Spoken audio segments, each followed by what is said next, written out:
ఆలిని అంటే భార్యని. భార్యని గౌరవించడం రావాలి జీవితంలో. ఎందుకు రావాలి అని అడగచ్చు మీరు. మా అమ్మ నన్ను కంది కాబట్టి ఆవిడికి సహజంగా ప్రేమ. మా నాన్నగారు ఆయన తేజస్సు కదూ నేను నా పుట్టుకకి కారణం, అందుకని ఆయనకి నేనంటే ప్రేమ. దానికి ఒక కారణం ఉంది.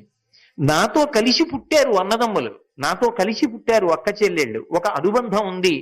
మేమందరం ఒక్క తీగ పువ్వులం, ఒక్క చెట్టు కాయలం, ఒక్క చెట్టు పళ్ళం.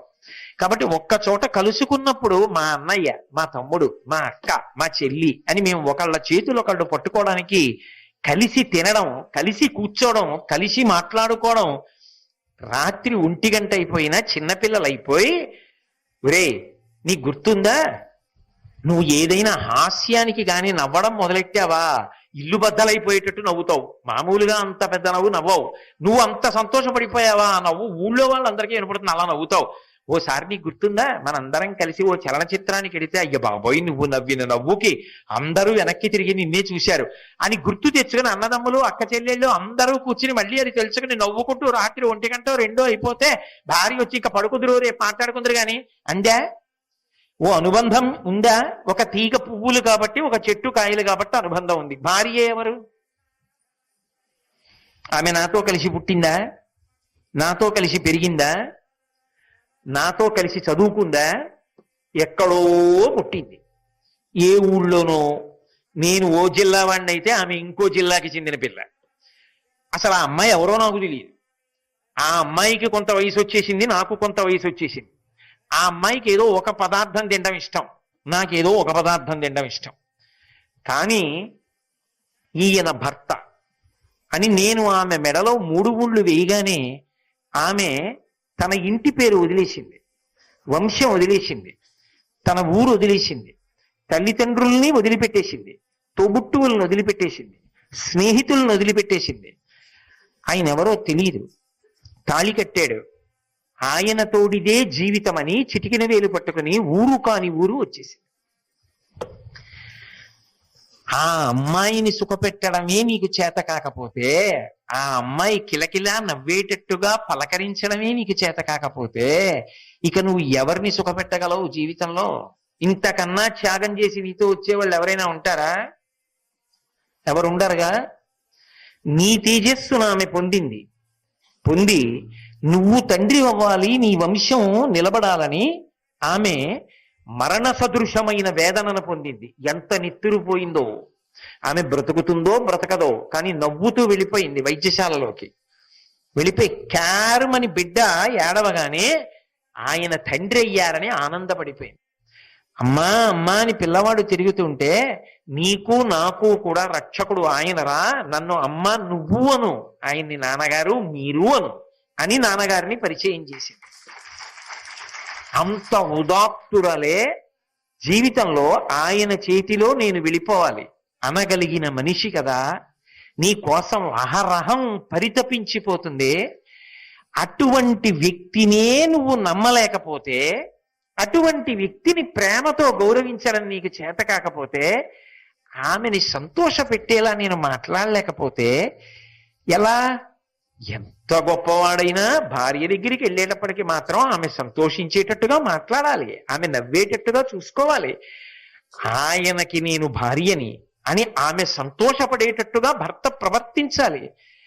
ఆ ప్రేమ, ఆమె త్యాగం నీకు జ్ఞాపకం లేకపోతే, కేవలం నువ్వు ఎంతసేపు శాసకుడివి, ఆమె నిన్ను అనువర్తించాలంతే.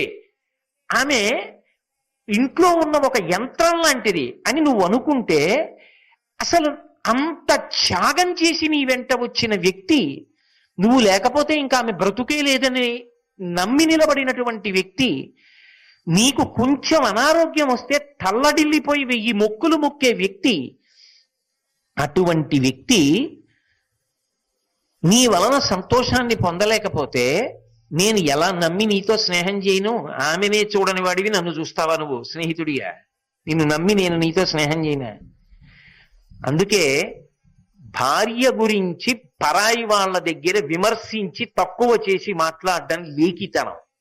దిద్దుకోగలిగితే దిద్దుకో, కాకపోతే సర్దుకో, మూడో మార్గం లేదు. అంతే. అది జీవితాంత అనుబంధం. ఈ దేశంలో సావో రేవో అంతే, మంగళసూత్రం కట్టాక. ఒక్క భార్య, రామచంద్రమూర్తి సిద్ధాంతం. ప్రపంచ దేశాలన్నీ కూడా మోకరిల్లి నమస్కారం దేనికి చేశాయంటే ఈ దేశానికి. ఈ దేశంలో ఒకసారి స్త్రీని చేపడితే అంతే. స్త్రీ పురుషుడంతే అంత పవిత్రమైన కలయిక, అంత గొప్ప ఆశ్రమం. అటువంటి భార్య ఈసడింపవలసినది కాదు, పరమ ప్రేమతో నువ్వు చూడదగినటువంటి వ్యక్తి, గౌరవింపదగిన వ్యక్తి. యథార్థానికి ఇంకా లోతుగా నేను చెప్పవలసి వస్తే, ఆమె నీ జీవితంలో ఉత్తమ లోకాలు పొందడానికి పుణ్యమునకు కారణం ఆమెయే. ఆమె లేదు యజ్ఞం చేయకూడదు, ఆమె లేదు యాగం చేయకూడదు, ఆమె లేదు కడుపున పుట్టిన కూతుర్ని కన్యాదానం చేయడానికి వీల్లేదు, పీటల మీద కూర్చోడానికి. ఆమె నీ పుణ్యమునకంతటికీ కూడా కారణమై ఉన్నది. ఆమె లేని నాడు నీకు ఉత్తమ క్రియలు చెయ్యడానికి కూడా అధికారం లేదు. అందుకే ఒక వ్యక్తి శాస్త్రం బాగా తెలిసిన్నవాడు ఒక మాట అన్నాడు, భార్య మరణిస్తే నాకు ఇహంలో సుఖం పోయింది, పరలోకాలకి చెందడానికి కావలసిన పుణ్యము పోయింది, రెండింటిని మూట కట్టి పట్టుకుపోయావే అన్నాడు. ఆమె లేని నాడు నేను నిష్కర్షగా చెప్తున్నా, ఆడపిల్లకి పుట్టిల్లేదండి. తండ్రి ఉంటేనా వస్తుంది ఆడపిల్ల? అమ్మ కోసం వస్తుంది. అమ్మ అన్న మాట మీద ఆడపిల్లకు ఉండేటటువంటి ప్రేమ అటువంటి. పిల్ల కష్టం ఎవరికి చెప్పుకుంటుంది? అమ్మకి చెప్పుకుంటుంది. ఆడపిల్ల చెప్పుకోవలసిన కష్టాలు అమ్మకి చెప్పుకునే ఉంటాయి, కానీ నాన్నకి చెప్పుకోలేదు. అమ్మ ఉంది కాబట్టి పురిటికి వచ్చింది, అమ్మ ఉంది కాబట్టి ఆ ఇంటికి పరిగెత్తుకొచ్చింది. అమ్మ లేని నాడు కడుపున పుట్టిన కూతురు కూడా ఎక్కువ వచ్చి ఉండదు. ఆమె లేని నాడు ఆనందమే ఉంది. అందుకే శాస్త్రం ఒక మాట చెప్పింది, వేదమూలమిదం బ్రాహ్మం, భార్యామూలమిదం గృహం, కృషిమూలమిదం ధాన్యం, ధనమూలమిదం జగత్. భార్యామూలమిదం గృహం. ఎంత పాలరాతితో కట్టిన భవంతి కానివ్వండి, ఆమె ఎంత అనారోగ్యంగా ఉండనివ్వండి, 104 జ్వరంతో పడుకోనివ్వండి, ఆయన వెళ్ళి గబగబా కాళ్ళు చేతులు కడుక్కుని విడితే ఆమె ముసుగు తీసి అడిగే మొదటి మాట ఏంటంటే, పలహారం చేశారా అని అడుగుతాడు. అప్పుడు కూడా తల్లి తర్వాత తల్లిలా కడుపు తడివి తిన్నారా అని అడగగలిగినది ఆమె ఒక్కతే. నా మీద బెంగ పెట్టుకుని సరిగా తింటలేదా, నాకు తగ్గిపోతుందండి, ఇవాళ 2 గంటలు జ్వరం లేదు తెలుసా, మీరు కడుపు నిండా తినండి, మీరు బెంగ పెట్టుకోకండి అని తన బాధ పంటి బిగువన దాచుకుంటుంది. అలాంటి వ్యక్తి జీవితంలో ఎక్కడి నుంచి వస్తుందండి? నిజంగా బల్జేపల్లి వారి సత్యహరిశ్చంద్రియన్ చదువుతుంటే కన్నుల నీరు రాకుండా 5 కాగితాలు చదవలేదు. చంద్రమతీదేవిని హరిశ్చంద్రుడు కత్తిపెట్టి వధించవలసి వచ్చింది ధర్మం కోసం, రాజాజ్ఞ. అప్పుడు భార్య గురించి ఒక మాట అన్నాడు, నీవే కదా నాకు ఇకిలేప్సితంబుల కవగతంబుల నర్చు కల్పతరు, నీవే కదా నాకు నిత్య సత్య యశంబు దరిజేర్చుచుండెడు ధైర్యలక్ష్మి, నీవే కదా ఘోర దావానలము నుండి మమ్ము రక్షించిన మానవతివి, నీవే కదా మౌని రుణబాధ తొలగించి పరువు నిల్పిన ఎట్టి భవ్యమతివి, నీవే నా నిధానంబు, నీవే కావే నా కుల విభూషణంబవు నలిననయన, అమరునే నాకు వేయి జన్మలకునైన నిన్ను వంటి సతీమణి నెలతమిన్న అంటాడు హరిశ్చంద్రుడు. అంటే నీవే కదా నాకు ఈ కిలేప్సితంబుల కవగతంబులు నచ్చు కల్పతరు. అసలు ఈ లోకంలో సుఖం అంటూ ఏమైనా ఉంటే అది భార్య వలన మాత్రమే సాధ్యం. ఎందుచేత అంటే సూక్తులు చెప్పినప్పుడు ఒక మాట చెప్తారు పెద్దవాళ్ళు, అందులో అంటారు, ఏదో మాతా సమన్నాస్తి శరీర పోషణం, భార్యా సమన్నాస్తి శరీర తోషణం, చింతా సమన్నాస్తి శరీర ఖేదనం, విద్యా సమన్నాస్తి శరీర భూషణం. మాతా సమన్నాస్తి శరీర పోషణం, అమ్మలా ఈ శరీరాన్ని పోషించేవాళ్ళు లేరు. పసితనంలో దీనికి పాలిచ్చి పోషించింది అమ్మ. ఆ అమ్మ లేని నాడు ఈ శరీరం ఎలా నిలబడుతుంది? మాతా సమన్నాస్తి శరీర పోషణం, భార్యా సమన్నాస్తి శరీర తోషణం. ప్రేమతో అన్నం పెట్టడం వరకే కాదు, అసలు ఇంటికి వెళ్ళేటప్పటికీ ఆవిడ ఎదురొచ్చే, రండి వచ్చారా, ఎంత ఆలస్యమైపోయిందో అని తాపత్రయపడి వడ్డిస్తుందే ఆమె లేనినాడు అందరూ తలుపులేసుకు పడుకుంటే పెద్ద ఆయన రాలేదు వచ్చేదో తింటారు లేని ఆ పలహారం చేసే బల్ల మీద పెట్టి మూత పెట్టేసి కొడుకు కోళ్ళు అందరూ పడుకుండిపోతే తాను ఇంటికి వెళ్ళిన తరువాత ఆ పిలిచే మనిషి లేదనుకోండి, లోపలికి వెళ్ళి ఆ బల్ల మీద ఉన్న పళ్ళెని తీసి కూర్చుని పలహారం చేద్దాం అనుకున్న నాడు ఆమె ప్రేమ జ్ఞాపకానికి వచ్చిన తర్వాత పురుషుడికి భోగమే ఉంది, జీవితమే ఉందండి.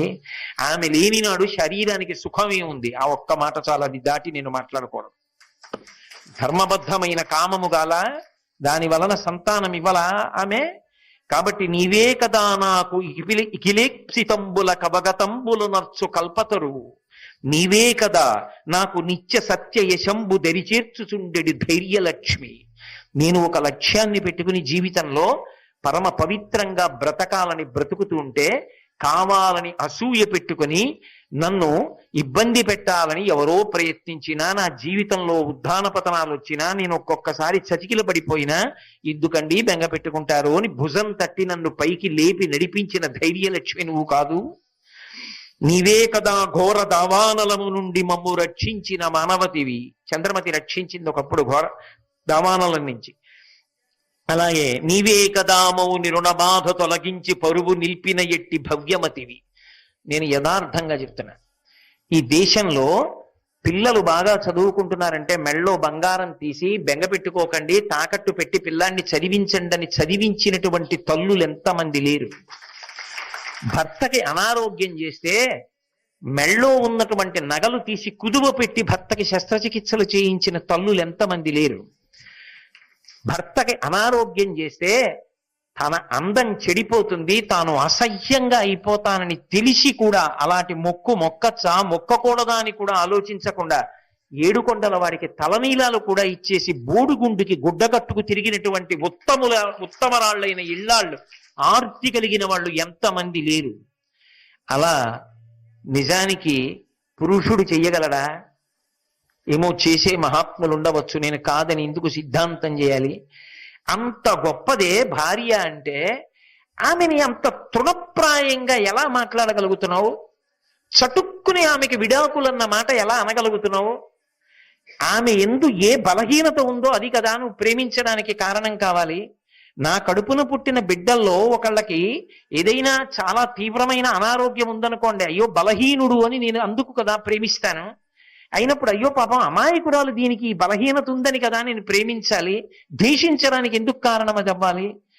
నీ భార్యనే నువ్వు గౌరవించలేని నాడు, నీ భార్యనే నువ్వు ప్రేమించలేని నాడు, నీ భార్య పట్ల ఆ గౌరవం లేని నాడు నువ్వు ఎవరిని గౌరవించగలవు? సమాజం ఎలా గౌరవిస్తావు? అదొక్కటి అర్థం చేసుకుని నువ్వు సమన్వయం చేసుకుని నీ పొదివిట చేర్చుకోలేని నాడు నువ్వు ఎవరి లోపాన్ని ఒప్పుకొని నీతో కలిపి చేర్చుకుంటావు. నీతో నేను యామని నమ్మి స్నేహం చేయను, నీ నీడలో నిలబడ్డం నాకు సాధ్యం కాదు. కాబట్టి భార్యామూలమిదం గృహం. ఇంతకన్నా ఏం చెప్పాలండి? ఆ ఒక్క మాట చెప్పాలంటే నేను దేవీ నవరాత్రుల వరకు మాట్లాడాలి.